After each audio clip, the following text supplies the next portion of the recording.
Okay, I do know that several students every semester come to me not knowing their math facts. A lot of my colleagues sometimes get upset and want to blame whomever there is to blame, but I know that I was on a committee about 35 years ago when they said, let's get calculators in the hands of students so that they can learn how to think rather than to compute. And I said, but what about when are they going to learn their math facts? And this was a nationwide committee. I was a small part of it. It was called the National Council of Mathematics Teachers. And they said, "Oh, don't worry, they'll pick up on it." And I never believed that that was true for everyone, and I've been, I believe, vindicated that not everyone knows their math facts because teachers put calculators in the hands of students at very young ages.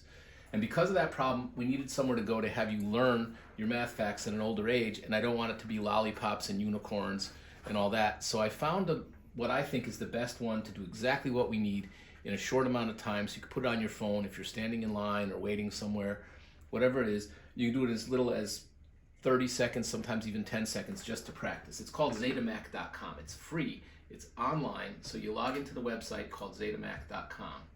So I want to take you there. Here's what it looks like. Let's see if we can increase the size. Probably not. Let's see. View. Zoom, not an option. Okay. Can you see it pretty well from there? So this is about what we get to enter. And what you have to do is decide whether you want to do addition, subtraction, multiplication, or division. So for example, I'm going to look at multiplication. I'm going to take away the other ones. In order to make it a quick process, I'm going to take this thing that says 120 seconds, make it into 30 seconds. As soon as I hit start, it's going to start asking me questions of multiplication. Now, this is saying that the range of the first number will be between 2 and 12, which is kind of silly because I don't need it to be up to 12. So I'll do like from 2 to 9 and 2 to 9. Anytime that you have a two-digit number, that's a different process than multiplying one-digit numbers. And I think and hope that we can all multiply by 1 and see that we get the same number. So I'm going to start this up and you can watch what it does. 4 times 3, as soon as I hit 12 and get it right, it jumps off there. If I say that 8 times 2 is 34, it'll just stay there. If I properly say that it's 16, it'll give me another one. And it's timing me for the 30 seconds and it's seeing how many I can get right. So now you control what you're going to have, and then you can always set goals for yourself, but you can control what you set up as far as limits of which processes you want to practice, and it'll keep track. So I scored 11 in 30 seconds. That's not too bad. But if you want to change settings, you go to this. If you want to try again, click on that little one, and it'll bring you back, and you can try it over and over and over again. What I recommend is that you find the problems that give you the most trouble. So let's say that you know your 2s, 3s, and 4s, and 5s, and maybe you know your 9s. So all you have to do is multiplication to really just drill these guys between 6 and 8. So I'll say 6 is the bottom, 8 is the top for the first number, and 6 is the bottom, and 8 is the top for the second. It'll do multi-digit numbers. If you want that, give yourself a lot of time.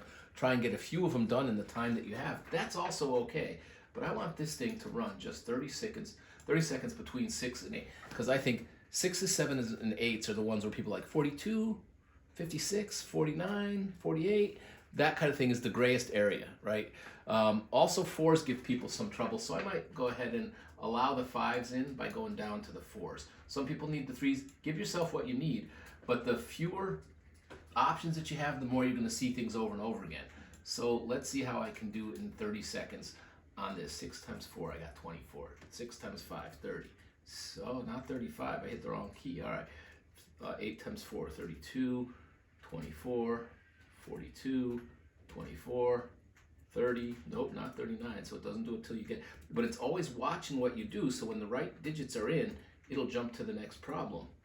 So, I'm trying this. Nope. 35, 33, what? 35, 32, 64, 36. Okay, 15, not bad.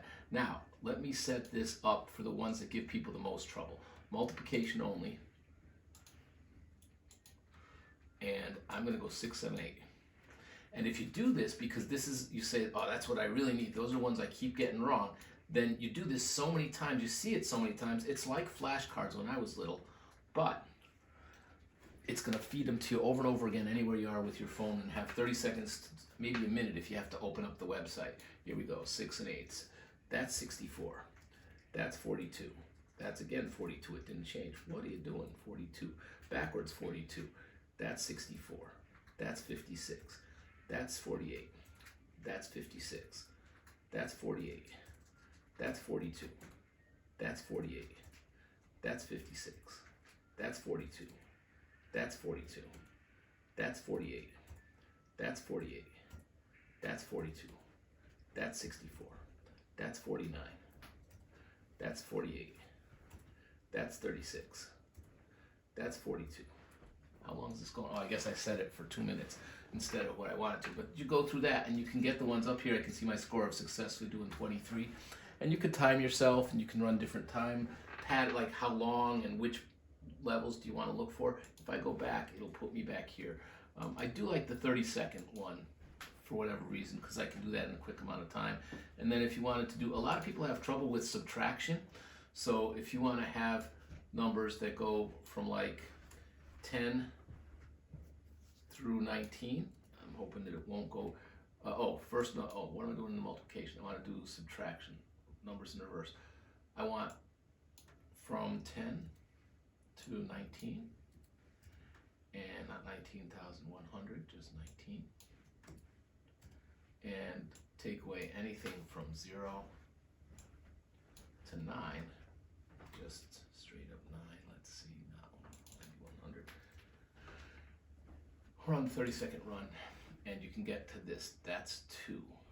That's 0. That number seems to be too high for what I asked for, but okay. But some of these will require borrowing. Looks like, I don't know, did I ask for those numbers? We'll see. But if you have trouble with subtraction, like this one requires borrowing, and it's in there, and it can have you doing stuff like that. 9, that required borrowing. This requires borrowing, and it can help you get your speed better on subtraction if you think you know it, but you want to work on your speed. So this is great. It's a great tool for practicing. As little as 30 seconds. Some people would say, why would I want to punish myself and do 10 minutes? But if you put in here long division, right? You want to do division only, and you want to do numbers from like 100 to 3,000, right? And okay, and then 3,000, and then you want to say, let me divide by numbers from like 23 on up to 95 or something like that. And now remember, it's on 6. I'm not going to sit here for the whole 10 minutes, but it's going to give you that, right? You got to do the long division out, come up with your answer, put it in. When the answer goes in, it'll give you another. So it generates problems for you. And because it's on the 10-minute setting, you might get a few problems in the time. So there's all kinds of stuff you can do here, but it's very basic stuff. Nobody needs to know. Here it is, ZetaMac.com. And what I think of is, if you have any trouble getting the math facts, that when I say, of course, 35 divided by 7 is 5, and you don't have it, you need to work on that to get it built up. Over the course of our semester, you need to be working on this to improve your skills so that they're there for you the rest of the time. Like when you take 136, yes, you have a calculator available, but if someone says, I just returned 20 bottles to the store and they're a nickel each, you shouldn't need a calculator to tell you you're getting $1 back. But sometimes that happens. So I offer this for anyone who knows that they need to work on it. I'm not going to send you to Staples to buy flashcards, but have this work for you anywhere you are with your computer. So that's how I'd have you use ZetaMac. Good luck with it if you do use it.